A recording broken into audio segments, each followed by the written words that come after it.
Brandon Benefield, Gerard Bonner, and Diana Michelle.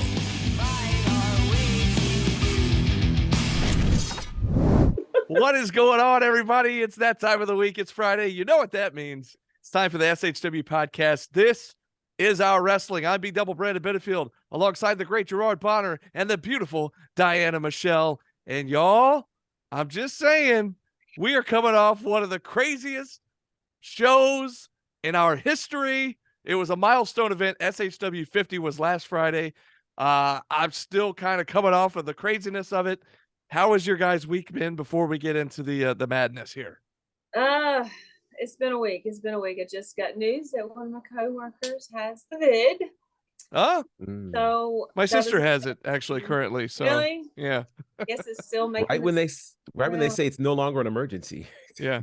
Well, I will Right. say this: and I don't know about your coworker. Hopefully, it's not too bad. But with my sister, it wasn't that bad of a case. Kind of like when I had it, wasn't really that bad. It was like real bad one day, and then the rest of the day is just a bad stuffy nose and sore throat. But anyways, hopefully your coworker's all right. But you're I good hope though, so, right? too. As far as I know, she just found out like the other Okay. day. So, I got things to do. Look, Ain't nobody got time for that. Ain't nobody got Exactly. time for that. Pool's about to open up. I got time for that, but I don't have time to. It's bikini season. I might be sporting Diana's be sporting a bikini. Who knows? Anybody. Do what you want. Anyways, GB, how's your week? Crazy. Very, very, very crazy week. But it's good to be here with you guys. And I'm excited because my daughter graduates college this weekend. So Hey, Oh, congratulations, super pumped, Jordan. All super right. excited for her. Thank So Very yeah, Fantastic. fun times. Wow. Times. Oh, Yeah, I'm Dude. trying to remember those days. They were so long ago. yeah. Man, good times. College Good graduate. times. Oh yes. And Oh, then you got yes. Jax. Jax is what now? 3, 4? Jax turns 4 About to on turn 4. Tuesday. He Phew. turns 4 on Oh, Tuesday. is he still Yes. reminding you of his birthday coming Oh, up? he is. He is. He's made As- a wonderful list Party. As of all he the things he should. wants. As he should. As he should. As he should. Absolutely. That'll Only wait. turned 4 once. This Right? is true. Very true. Well, hey, how about we get into this crazy card? It was a milestone event, like we said, Mhm. SHW50. 4.5 years into this crazy promotion that is Southern Honor Wrestling, we finally reached our 50th show. Jake the Snake Roberts, our matchmaker, put together a massive card, and boy, did it deliver because we had 4 of the opening round matches for the Jake the Snake Legacy Championship tournament, Mhm. and then we had 2 big title matches as well as a couple other matches. And let's just get into it real quick and run through the card and let everybody know what happened and get everybody pumped up to watch it on IWTV when it drops, because it's going to be a good one. I promise you that. But Yes. we started out, we knew we were going to have a tag team match with the Hierarchy, Joe Black and Murder One. We also knew they were going to be in a very foul mood, which they were. And we weren't feeling too good about their opponents, whoever it may have been. Because at first we didn't know. But once it was announced it was an Offside Heroes, Shoot a Gabe, Manuel. I mean, Yes, I tell Jose you, Manuel. yeah, Yeah. Jose Manuel. Those guys, it was good to see them. Good to meet those guys. Seemed like great guys. However, I just don't know that on your first appearance in SHW, you really want to go up against Joe Black and Murder One, especially if they're in a bad mood after coming off the last show. I don't know. How do we feel about that match? It didn't really last that long, but I'll give an Offside Heroes credit. Mhm. They showed up. They Mhm. tried to show out. It just didn't last that long. What do we think? No, well, I mean, like you said, first outing at SHW, and you had to go against Murder One and Joe Black. That's almost like, no, I think I'll wait till the next time around. Yeah. Mhm. But you want to get your foot in the door, right? You want to be on the roster for SHW. I think they did as well as could be expected for any tag team.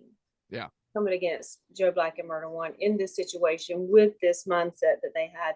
And I do think they did a good showing. I think they did probably not as well as they wanted to, but like again, Joe Black Murder One, pissed off, raging. So I mean, props and Offside Heroes for even jumping in the ring with these 2 guys this time.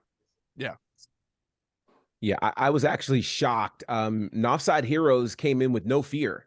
Right. They came in gangs busting. I mean, like they attacked Murder One and Joe Black. Like I didn't see that coming, and they never backed down. Right. So to that end, I think that was brave. I think that was again a great first showing for them. And I mean, that really was the only way they could show up. They couldn't come in scared. You know, they knew that they were going to have a tough time. So you go in and knock them off their block and hope you can get a quick upset victory. And that's what they tried to do. They only angered the hierarchy. But you know, I think against any other team with that same approach, I think they could get some things done in SHW. Oh, yeah. But shout out to the hierarchy who again got their own welcome surprise, which hopefully lightened their mood after coming in so angry. Yeah, it was kind of crazy because you don't normally see Joe Black like smiling and offering up a gift to someone, but he told Murder One he had a surprise for him. And we knew that the American males were out front doing a meet and greet prior to the show. We knew they were going to be there doing that. We didn't expect to see them during the show or on the show. And sure enough, they came out. We got to enjoy their theme song. Once again, Buff in the theme song. and Buff came out with the microphone in hand, singing along with it, which, yeah, it was what it was, but it was entertaining. And Buff had the message for hierarchy, and I think it was right in line with what a lot of the fans want to see, which was he talked about the hierarchy looking like they might be the next SHW tag team champions. In order to do that, they have to get a rematch for the tag titles, and we haven't heard anything official about that. But we've been saying that since last month, since they got screwed out of that match where they had the opportunity last month. So hopefully Jake the Snake heard that, and maybe we'll see an upcoming rematch for the tag team championships, and maybe there won't be so much craziness and chicanery involved in the next matchup. So we'll see. But I don't have my list in front of me, so I'm just going off the top of my head here as far as the match order. But I know Gary came out and spoke to the crowd, I believe, after that. And then from there, was it the triple threat that came next? Am I right on that? I'm trying to remember. Anyways, if we're out of order, that's okay. We'll get everything. Okay. But I do know that Carly Bravo got brought out for this triple threat match that we all assumed that he was going to be a part of. No, I feel like, well, go ahead. We'll figure it out. Yeah. I don't know if I'm that I out of put the order, we might on. bounce around. But either way, we'll cover it all. But so Carly comes out, and I definitely want to get to this one because this was fun. This was a lot of fun for the entire crowd, and especially for Mr. Bad News and Tattoos himself. But Carly Bravo gets introduced to the ring. I don't think it was. I think it was Nick Halen and Shoot Taylor next. Ah, okay. Well, in that case, was that next? You know what? We don't have to go Doesn't in matter. order. Doesn't we matter. don't have to go in order. We'll hit everything. It just might not be in order. Anyways, Carly gets introduced to the ring by the lovely Diana Michelle. And before you can introduce the next two competitors, we get a surprise. No, she did introduce the next two competitors. They all got in the ring. No. Sean came out first. Let me finish. Hello. Yeah. Before she introduced the next two competitors, we got a surprise by the captain. Sean Dean, SHW Original, comes out, and we're thinking, okay, it's Carly's tag team partner. They're in AEW together. They're in ROH together. We're thinking, okay, he's just here to support his partner in this triple threat match. Little did we know that the captain had a surprise announcement for everybody, mainly Carly Bravo, and that was that Carly and the captain, the infantry, are now all elite. And so we will be seeing them a lot more in AEW and ROH, which they've already been appearing there as it was, but now they're officially all elite, which was a massive bombshell announcement. And but by saying that, he let Carly know that you're not going to be in this match tonight. You're all elite now. So there's new, what did he say? We have a new assignment? We have new orders. Yeah, we have new orders. That's what it was. And so then we get the displeasure of, the frat boy coming out to the ring, kind of spoiling the celebration and wanting to take Carly's place. He even bribed his way in with $5,000 or so we thought. That envelope ended up being empty. I don't know if Carly ever got paid backstage or what, but he did give up a spot. But before they left the ring, they left Bryce Cannon laying in the center of the ring. And then Diana got around to introducing Zicky Dice and Rob Killjoy. And man, what a fun match that was. I don't know if I'm too thrilled with how it ended, but it was a fun match nonetheless. I'll let you guys take over. What do we think about this craziness? The Carly announcement, the triple threat match, all of it. How are we feeling? First off, congratulations to Sean Dean and Carly, the infantry. Yeah. I can't wait to see what's going to happen there. He did it, y'all. He did it. Okay, I'm not gonna cry. I cried in the ring, but I'm not gonna cry. Okay. The match itself, best part was Bryce laid out there the whole thing. the whole thing. I don't even remember him rolling out or getting up. I don't even know how he did what he did, but that was the best part. I mean, I just want to stand by the ring and be like, oh, the whole time. But yes, it was a very big surprise ending for that, and I didn't have a good time. I still have a bad taste in my mouth. Fair enough. I'm going to work backwards and say the match itself was crazy and became, not that the match was going to be predictable. And we had talked in the pre-show and we talked here about potential strategies. Obviously, Carly was a favorite since he was the first one to mention that championship and mention his pursuit of that. We thought that, it might end up with him and Zicky siding with each other, trying to perhaps eliminate Killjoy and go after it themselves. We talked about how, Zicky was pretty much undefeated against Carly. So everything got thrown out the window with Carly's announcement. And I think it made for an incredible match because it made it even more unpredictable. There were moments where it looked like Killjoy was going to win this. There were moments where it looked like Zicky was going to win this. At no point did I think that the frat boy would end up winning this thing, but he did. And he wasn't even supposed to be there that night. He wasn't even supposed to be there. Not in the tournament. Crazy. Yeah, not in the tournament. It's crazy. You just show up and end up getting not just a spot, but now you're in the semifinals of this tournament. As for Carly, it couldn't happen to a nicer guy. Who is more prepared for this kind of opportunity than Carly Bravo? And the irony, again, we've documented this before, how Brandon and I had the privilege of being there from literal day one for his career, and we knew he was going to be special. We knew he was going to be a star. He took advantage of every opportunity given during the pandemic, wrestling all over the place, making a name for himself, doing the work. We hear a lot about doing the work and finishing your story and all of these kinds of things. He is proof of the beauty of being able. I think a lot of people work on their skills to be able and make their ability a big thing, but they lack in availability. And he showed up. And where he was needed, if he only had 2 hours notice, he showed up, and he knew, as long as I'm there, I'm going to give you a show. And he was undeniable. And so I just love that they were able to share this moment with us. Yeah. It could have been done privately. It could have been done in a press release somewhere on a random day on Twitter, but instead we get this massive news. And so I am so excited for him.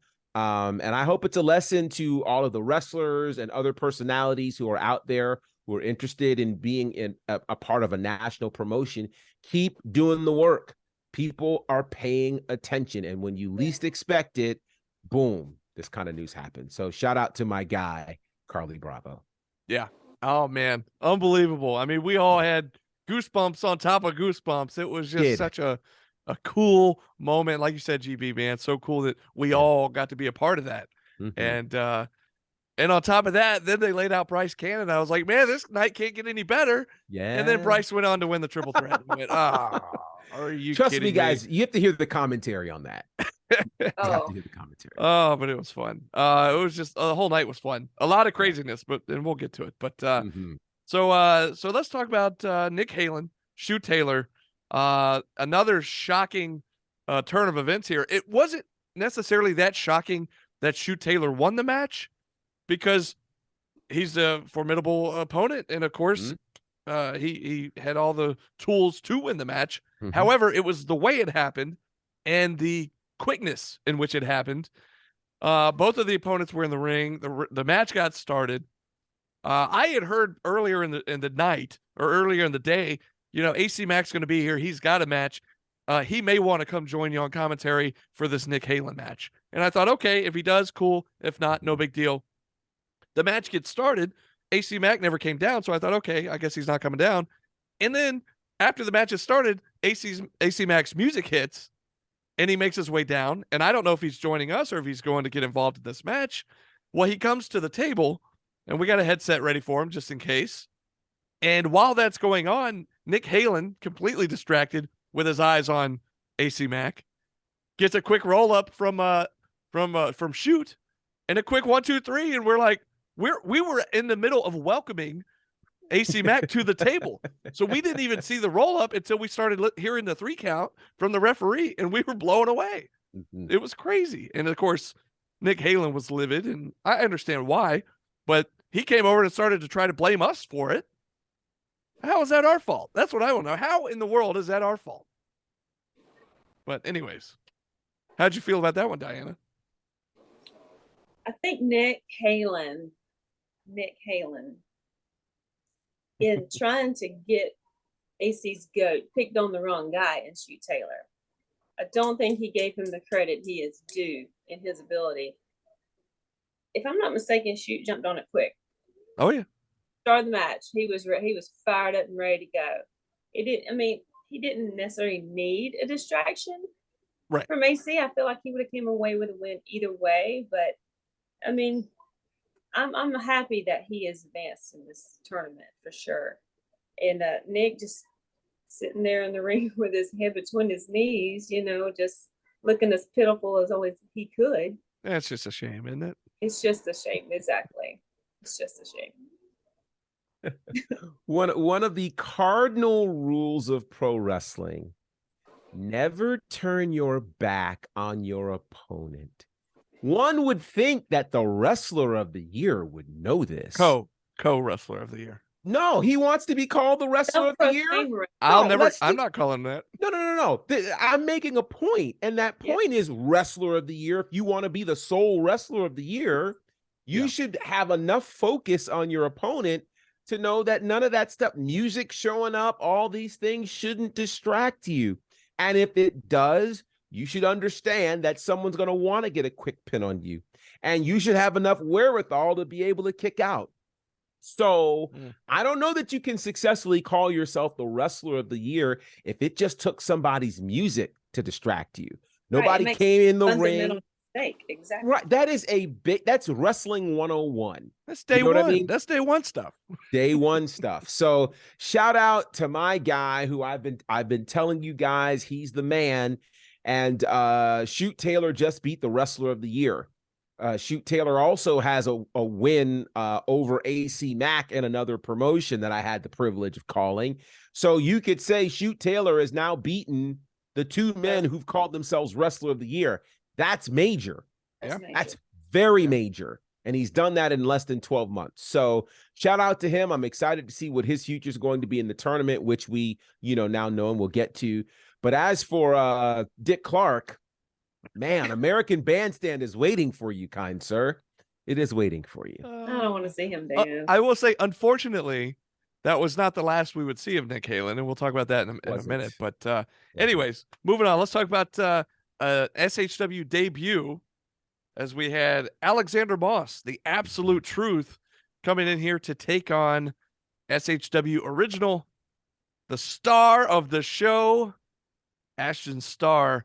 And I will say that Moss came in here and he gave Ashton a run for his money.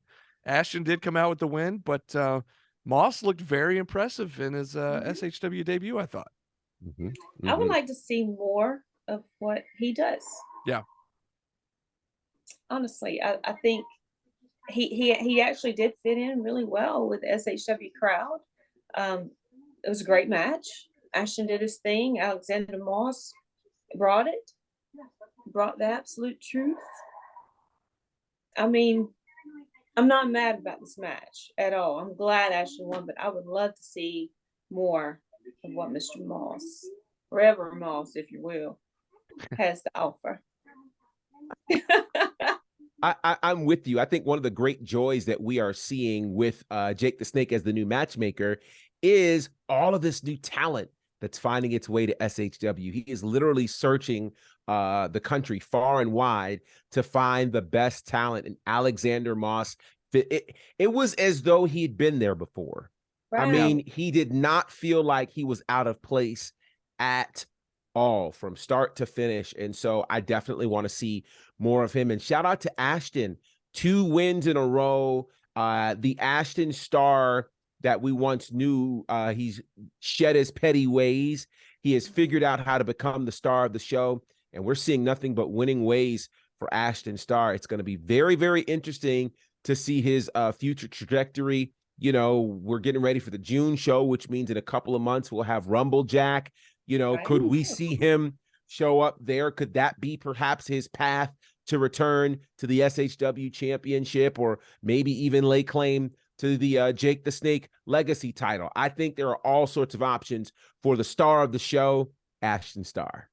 Yeah. And what was interesting too is after that match, Ashton wins the match, and then all of a sudden we see on the screen a message directed straight to Ashton Starr from a newcomer named Movie Mike. And we found out that Movie Mike will be making his SHW debut at our June show, SHW51. And it's almost like he's been stalking Ashton from afar, and he wanted Ashton to be his +1. And I'm not sure if that means he wants to form a tag team with them. Does he want to face him one-on-one in a match? I'm not quite sure what to make of it. But what I do know is that this is 3 in a row of these newcomers coming in and going right after Ashton Starr, trying to make a name for themselves in Southern Honor Wrestling. I will say it didn't work out for Hunter James. It did not work out for Alexander Moss.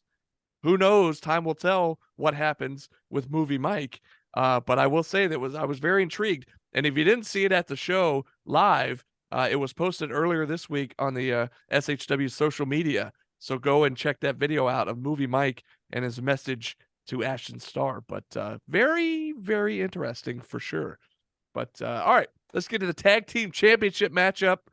It was Sunny Days, Sal Renaro, Happy Madness defending the titles against the newly formed team of Owen Knight and Najicism, who were 1-0 after defeating the Washington Bullets last month at SHW 49. And got a huge opportunity here after only having one match. Jake the Snake put him in a title match. And I think a lot of folks, including myself, thought these could be the guys to finally knock off Happy Madness. And had Owen not done what he did in this match, I think they were on the track to win the match. But Owen Knight, after all this time, perhaps playing the long con after losing the best of 7 series to Najicism, I don't think he ever got over it. And GB, you talked about that on commentary. Owen Knight turning on Naja in this matchup, clocking him out, allowing Happy Madness to pin Najicism and win the match. Unbelievable. I think the whole crowd was so shocked. The last time I heard a crowd boo Owen Knight was when he was a member of the New Era. That was a long time ago. Okay. Mm-hmm. And ever since then, he's been the working team captain. He's been on his own doing his thing. He's won the SHW championship, had a great title reign. And whenever he comes out, the whole crowd gets war ready. And it's just an awesome vibe. It's an awesome entrance. And to see that happen, it just took the air out of the room. I think everybody was stunned. I know I was. Mm-hmm. But man, Owen Knight turning on his partner and kind of giving up the match in the process. I mentioned in the pre-show that I did not see them team as a team yet. They didn't have that thing, the glue that was going to hold them together. I did not see them becoming the champions that way. And I was a little shocked at the way it happened, but at the same time, not really. And I know that they were booing Owen for this, but at the end of the day, SHW is Owen's home, and Naja is still the new guy. Yeah. He's still the new guy in the whole thing. We're going to be war ready, regardless. I like Owen as a bad guy. You like your bad boys. I know that much. You I your when bad I boy. met Owen, he was a bad guy. So I mean, I have no issues if he wants to turn. But is he really turning, or is he just this is my home, Naja? What's this is my place. I'm not gonna let you just come on in and interrupt my entrance music for one, my intro. Come out to your music, and make everything about you. Yeah. Even though you beat me in the 7 series. I mean, I didn't see this team lasting, but it would have been nice if it could have. It wouldn't have been a technical excellence equivalent, but it would have been very close. Okay. Yeah. So. And I even said during the entrance, and I said to GB, I said, did you happen to catch Owen's face right there? Because Owen was doing his normal entrance with his music, and then it got cut off midway through, and Naj's music hit. And I happened to catch a glimpse. Yeah, I caught a glimpse of Owen's face when that happened, kind of like a shock, like, wait a second, my song wasn't done yet.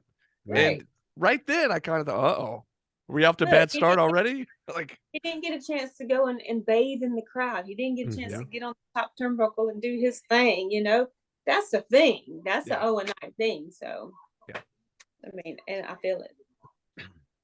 Diana, you have once again, you had the cheat code about a year and change ago when it came to Gunnar Miller asking the right questions.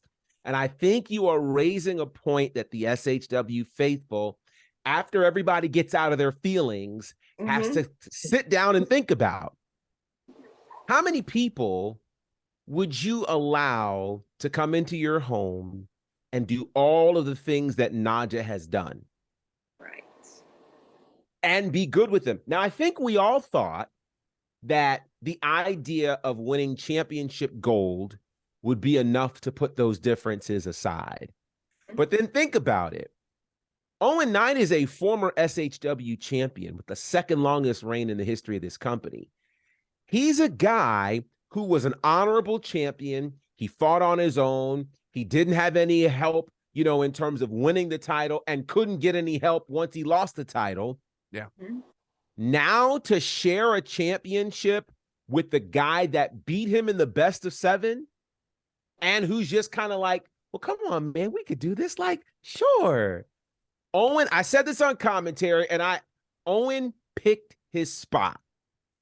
And Owen waited until the right moment when it looked like this thing was locked up, which says to me, Happy Madness didn't beat them. They beat themselves. Yeah. Like I said, I thought they had it won had that not happened. They did. Yeah. They did. It was Owen's choice. Yeah. So I think it's going to be interesting to see as the fans watch and consume our thoughts on this, as they hear commentary, as they actually think about it. What would you do in that situation? Would you be cool with somebody who came into your house, rubbed it in your face, had the trophy, all the things, beat you in the best of 7, and then now let's come together and win the tag titles? Well, basically moved into your room, and it's like we're roommates, regardless if you like it or not. I don't care how long you've been here. And Owen didn't even ask for this. Didn't even ask for that. Exactly. Didn't ask for this. Mm-mm. So you just die. Ooh, I can't wait to see what the people have to say about this, because I think, again, in the moment, it's like, oh, but when you just take a step back, Well, we were in our feels because we wanted Happy Madness to lose some titles. Yeah. Right. And really, we didn't care to who. Yeah. Well, so Happy Madness has retained. And after what Buff Bagwell said to the hierarchy, I don't know. Again, Jake the Snake hasn't made anything official, but I don't know if they have another date with the hierarchy or not. But I mean, I kind of hope so. So we'll see what happens coming up. But can I just scare everybody real quick? Sure. Scared already. Today is day number 252 of the reign of Happy Madness. Bless you. Happy Madness, by the time we get to the next show, will be certainly over 100 days longer than either of the 2 reigns of technical excellence. Just think about that. Wow. They're approaching 300 days, guys. Again, I say, and I say it every time, it helps when the majority of your reign, if you're the booker at the time, was part of your group, and Certainly. you didn't have to defend the title. So that kind of Mhm. helps. Mhm. Anywho, let's Mhm. move on to the next match. We had the Kinway returning after an impressive showing last month against Chip Day, coming in here to take on 1/3 of Exotic Youth, Zach Mosley, who's returning from a back injury. And great back and forth match here. Of course, you had Pepper Bottom accompanying Zach Mosley to ringside, and we talked about this ahead of the show.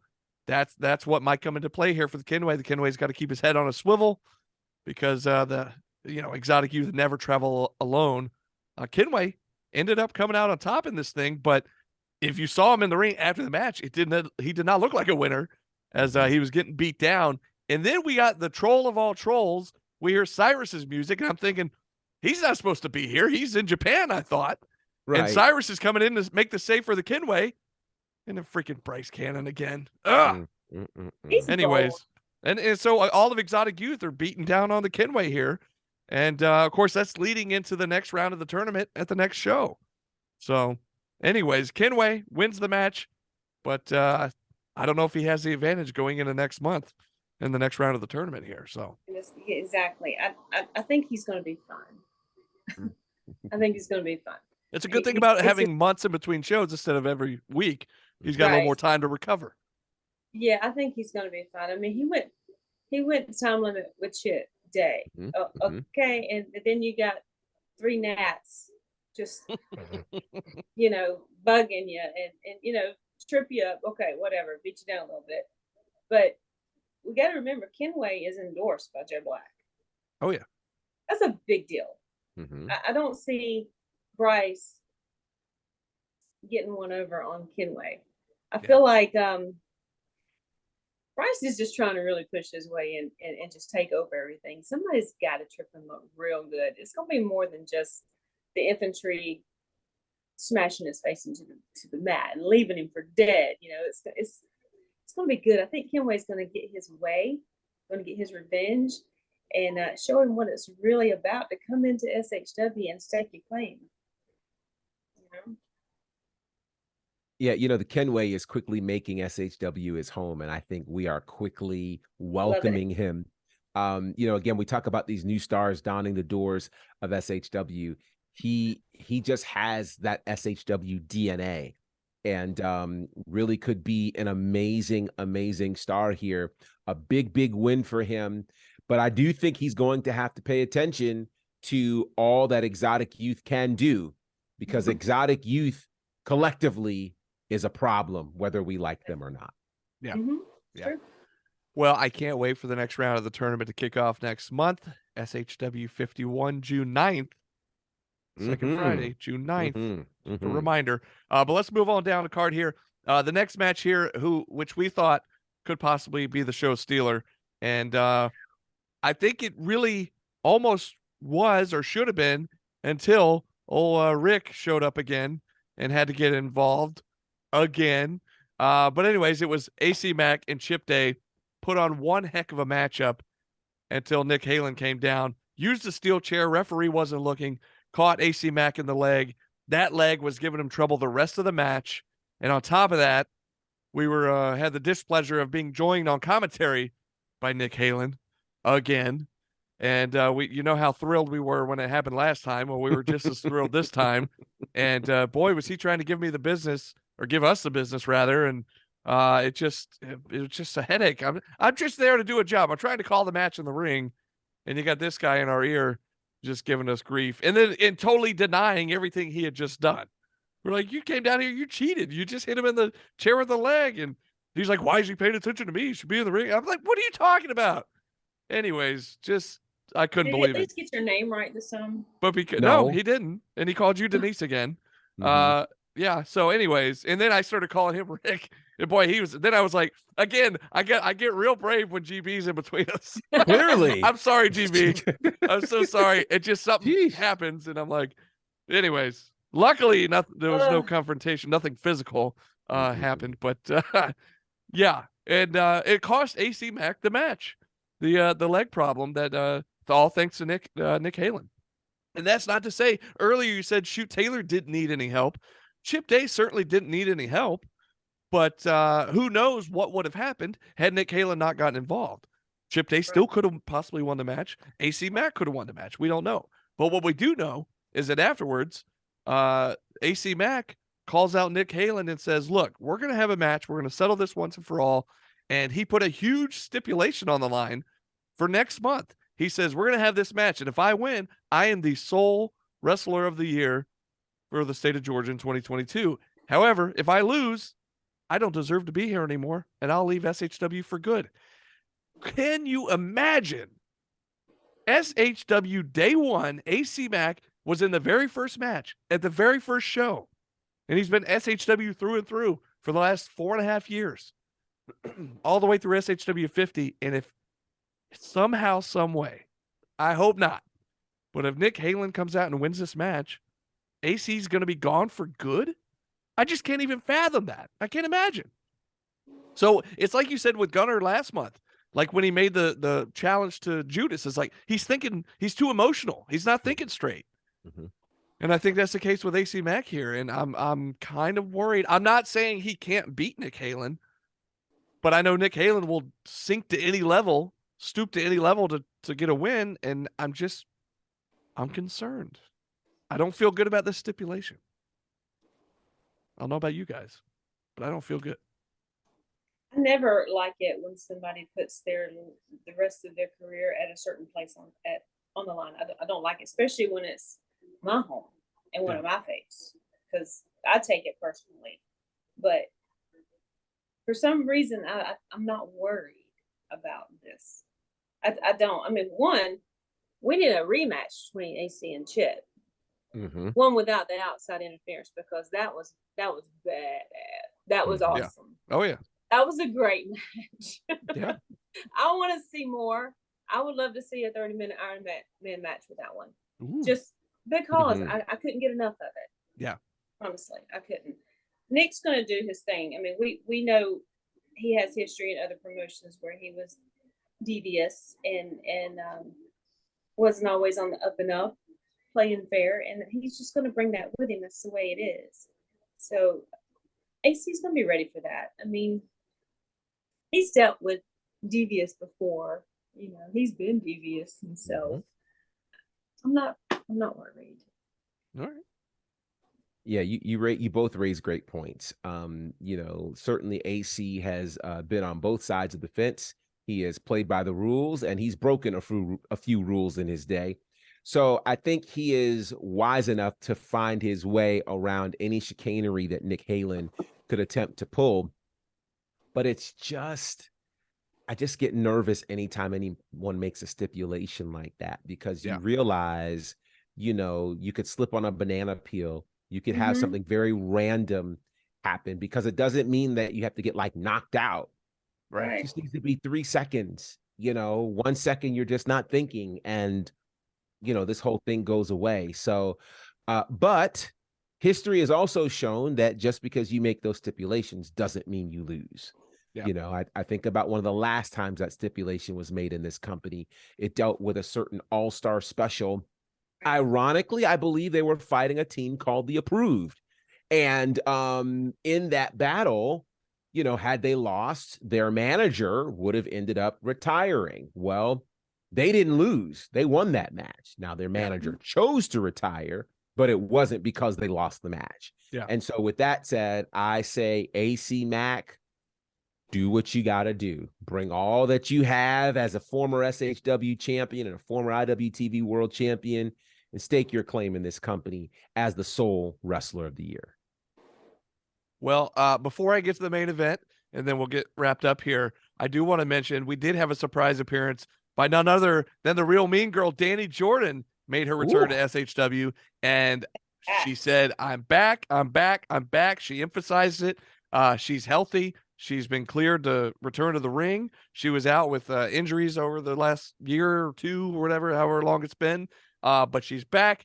And not only that, but she's been in talks with the new boss man, Jake the Snake Roberts, and they are going to work together. And he has kind of let her take the charge here to revamp, reform, or just kind of form a legitimate women's division Yes. at Southern Honor Wrestling, because she even said Yes. herself, and we've said it for years, that she is the women's division. It's always somebody coming in to take on Danny Jordan. There has been a select few times, I'm wearing a Heidi Katrina shirt here tonight, where we have had other women fight each other, whether it's been Heidi Katrina and Lindsay Snow, or there's only been a select couple times. But typically, it's always been Danny versus somebody. And so she's pretty much been the women's division. But now I'm excited because she's calling out all the Georgia female competitors and just all across the indie scene throughout the country to come on in, let her know, reach out to her, and get involved with SHW. And let's really make this the best. I mean, we're already the best promotion in the state and the Southeast, one of the best in the entire country. Why not add the women's division to that level, put it to that level, Yes. and make the best women's division as well, on top of being the best promotion. So I love it. We've been saying it for how long? Yep. We just had our 3-year anniversary on the 3 podcast, years, right? that's Yeah. right. And we've been saying it since like the beginning. So I can't wait to see what happens with that and how that all plays out. She was interrupted rudely, I might add, by the remarkable Ryan Rembrandt. And last time we saw him, I don't know if it was his past Rumble Jack or maybe the Rumble Jack before. I can't remember, but it's very rare that we see him out in the ring at SHW. So I don't know what kind of point he was trying to prove, but why he would come out during that announcement to interrupt the Real Mean Girl, I have no idea what he was trying to do there. But Danny laid him out, so that pleased the crowd there in the action building. So that was cool. But anyways, after that, we finally got to our main event. The main event match for the SHW Championship. Gunnar Miller, the champion, defending against the Priest of Punishment, Judas, in a match that we were wondering if it would ever get started, because prior to the bell ever ringing, 2 referees were laid out. The fighting was happening all over the building, into the crowd. And then Todd Sexton, backstage official, who we've seen him referee a match before. He refereed, was it Chip and Kyle? He refereed that match a little while back. And, we've seen him involved with some decision-making backstage and stuff like that. He comes out wearing a referee shirt. And I'll let you guys... Right. We were out of referees at that point. Prater had already been taken out. Paul Santa, David Weekley got laid out by Judas. And so here he comes in to officiate. And I'm thinking, oh, we're finally going to get underway. Finally hear a bell ring. And I'll let you guys take it from here. But boy, oh boy, did we see some craziness unfold. Well, let's go back a minute. I know we're going to get to the end of this, but Prater was taken out after Happy Madness decided to attack. That's right. Joe Black's girlfriend. I forgot to mention that after the tag team championship match. What in the world were they thinking? We thought they were going to put Nadja through a table. Instead, Sonny spotted Shannon, Joe's girlfriend, in the crowd, brought her in the ring. And that's when I thought, okay, the line was here and you guys went you're way over here now. You went way over the line. Okay. Talk about making things personal. And luckily Joe and Murder made the save and nothing happened to Shannon. But poor Jerry Prater, wrong place, wrong time. Joe was fit to be tied, and he was just going to grab anything that was moving and put it through a table. Yeah. Somebody was going to get these hands. Yes. And poor Jerry had to be the one. Now back to the main event. Anyways, yeah. Back to the main event. I didn't even realize that the bell hadn't rang yet. I was kind of trying to avoid being smashed myself. So I was over on the other side of the ring. I don't know where Zach was somewhere. We were somewhere. I don't know. Next thing I know, Todd's coming in to officiate, and then what the hell? I mean, I didn't have a whole lot to say then. I don't have a whole lot to say now. But the look on Todd's face as he looked Gunnar in his eyes and just grinned, that evil little grin. The picture is on social media. If you haven't seen it yet, go check the Facebook page because it's right there, Facebook and Instagram. It's the picture that says it all. It's at that very moment where Todd Sexton showed his true colors. And GB, man, you've been saying it for... When did Todd join SHW? Like 2 years ago? 2 years ago. And you always kind of had this feeling, didn't you? I did, because again, much like we talked about with Owen and Nadja, when people come into your house, particularly if they've been in a rival place, they come for a reason. And sometimes we get lulled into a false sense of security because they play the long game. And so, think about that war that went down between SHW and Dishonor. And, all of a sudden he comes out as the voice of reason, Right. the long game. I'll just wait and bide my time. And boy, did he ever. And anytime Judas would do anything crazy with the spike or anything, and the officials would come from the back, he was always the one that would be able to talk Judas down. And he was never one to be afraid. Like everybody else was approaching Judas with caution, but Todd was just, oh, I'm just going to walk up to my buddy over here and tell him to chill out. And we all thought, oh man, he's being a strong authoritative figure, but no, there was always a plan. I kind of feel like we went back in time to 1990 and we were on Graffiti Bridge in Canton because there were thieves in the temple, as Prince told us, because clearly there was some thievery going on here, and it was that they bided their time. They figured out, how are we going to steal the SHW championship? And as I mentioned on commentary, we might have been looking at the wrong person all along. Yeah. All this time, we had been looking at Corey Hollis. Corey may have been a decoy for the real one, which was either Judas or Todd Sexton. Yeah. But that whole thing played out like it was written that way. It was supposed to be that way. We ignored all the signs because Corey was the one. Corey was the one we couldn't trust. He was the one that had been deceptive and all the time it was and we didn't hear a thing from Corey in this show. Still haven't. Well, he's been stabbed. He got stabbed in the eye in the last show, so I don't know how long he'll be out. Corey sacrificed himself. Yeah. Who knows? Corey sacrificed himself for whatever the greater good is. And now we're sitting in a world where Judas is the SHW champion. Yeah. All we know is that thanks to Todd Sexton, Judas is now your SHW champ. The poster has been released for next month. I don't know. Bless you again. I don't know if Judas will be in action, but he's on the poster, so I have a feeling he will be there. Todd's on the poster too, so I think he will be there. We do know we're going to have a couple more tournament matches for the JTS Legacy Championship. And we will see what happens June 9th at SHW51. We've got a couple more episodes of this show, though, before we get to that show. And man, what a wild and crazy night SHW50 was. Again, new SHW champion, the Priest of Punishment, Judas, like it or not.